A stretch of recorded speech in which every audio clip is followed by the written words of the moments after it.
Hello everyone, welcome back to my channel. I hope you are all doing well. This is going to be a different kind of video. It's a story of my life. And I never thought that I will make a video like this. But this is something which has been there in my life for a long time. And I thought that this is something, if I talk about, many people can get help out of this. So, the story began back when I was in class 3, and it was during the 90s. I am 32 years old now, and I was in class 3 when I was at the age of 7. So, that time I had this teacher at school. I'm not taking his name for privacy purpose. I think the people who are from my dad's school, they might know exactly about whom I'm talking. So this teacher used to teach us maths. Okay, so far so good. But the problem was that he was very strict. Now, strict teachers से तो कोई problem होनी नहीं चाहिए because strict teachers keep the students in line and all these things are there. And back then, the concepts that you cannot raise your hand to on the children and all those things, these were not there. Government was not strict about using physical punishment. So, these teachers would often beat the students, and that was very normalized. But what this person did went beyond the regular, normal, beating students for their own good. What he did was something very psychological, also. Imagine a 7-year-old kid and the way he or she would handle books.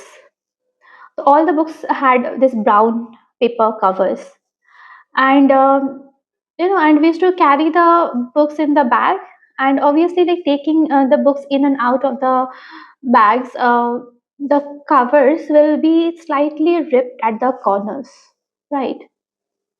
So if that was looking really bad, nasty, what should the teacher have done? The teacher should have told the students that, hey, can you get the cover changed?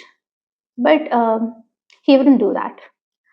He would rip off the cover in front of everyone. And this he used to do to all the students in the class. I was not the only particular person here. And that was very difficult. Like each moment we would submit the copy for checking, we would be dreading that he would tear the cover of the copy today or something like that. And slowly, slowly, I felt that I became one of the targets. I do not know why. Probably I was a smaller looking child. I do not know. I do not know the reason.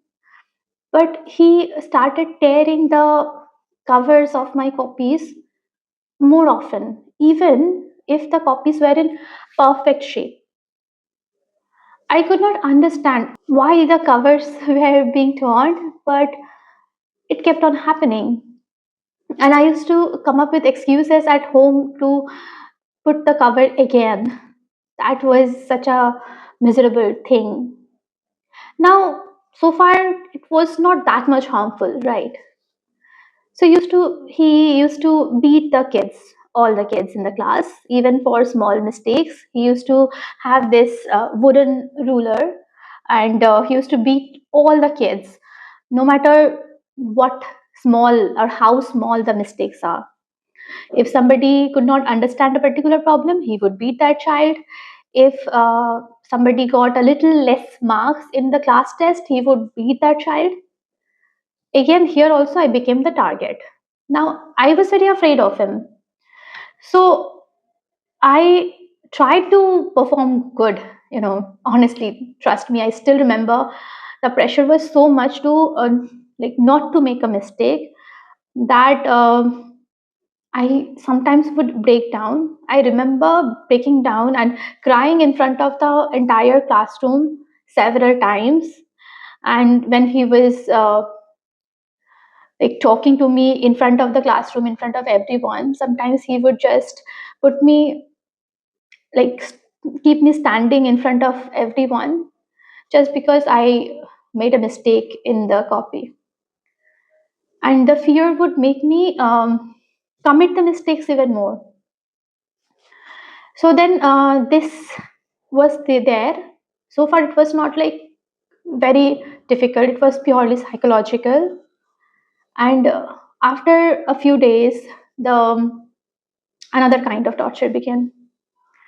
So he used to tell me and a few other kids, like two, three other kids. I remember I had a friend called Piali. I and her and two, three other kids were there, mostly girls.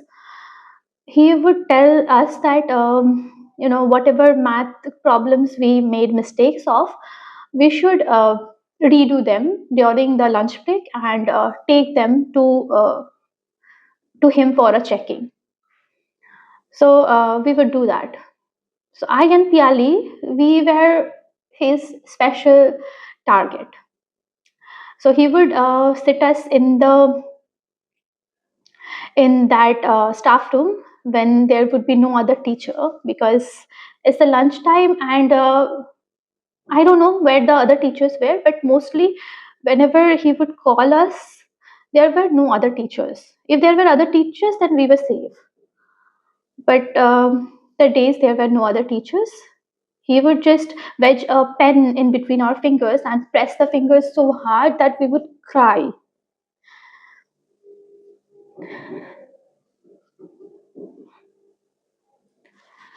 So I do not know why he used to do that. Even if we had the math problem right the second time, he would still do that, um, because we made it wrong at the first place. If we did not have anything wrong during the class, all the problems we made right, all the answers were right, he would give us tasks, like the special tasks, because we were weaker in math. And he used to do that. He used to wedge that pen in our fingers and press them so hard. I used to dread going to school at one point. Now, you might ask that why didn't I tell my parents? What didn't Why my parents didn't do anything? Well, I never told them.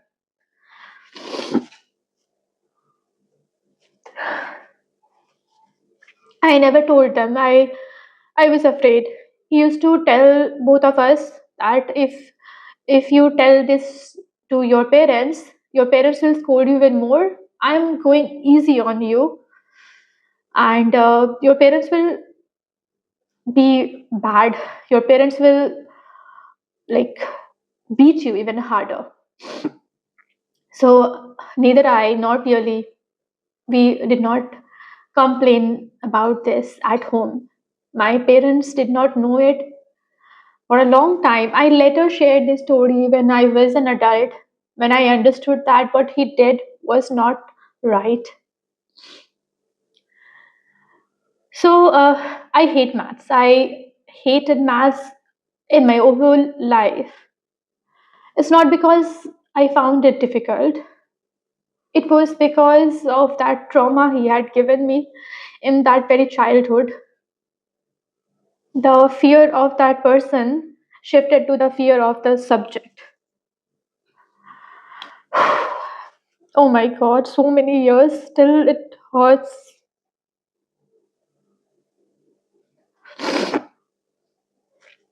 So then a twist in the plot came.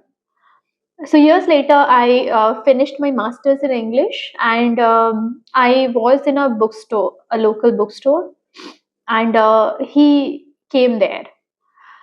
I saw him, obviously recognized him, but I did not greet him.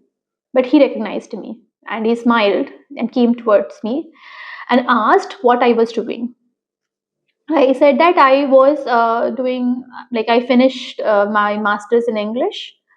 So he said that, hey, that's such a good thing that I met you today.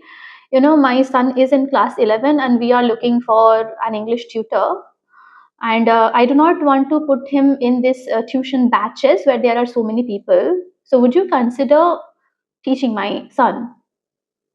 At one moment I was so tempted to say yes. I was tempted to pass on the same kind of fear he had given me to his son, but I chose not to. I smiled and I told him that I am not available, and I walked out of that bookstore.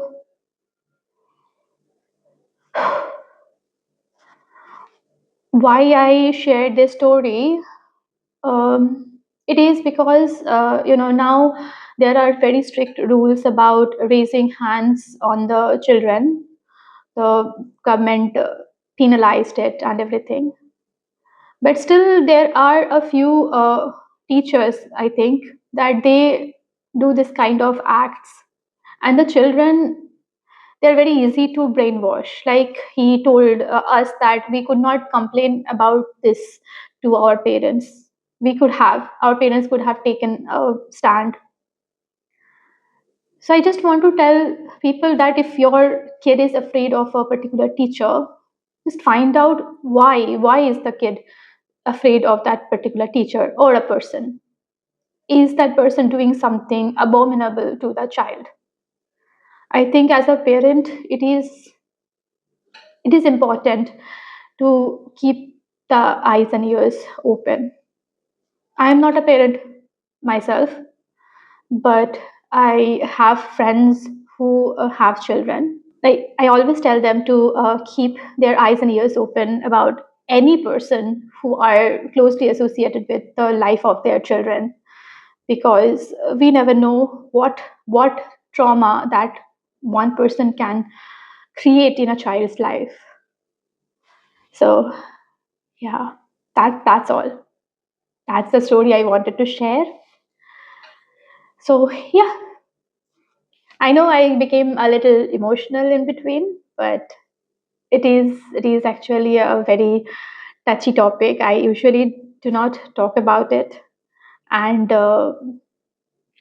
it's difficult to bring out your past traumas and experiences. So yeah, that's all.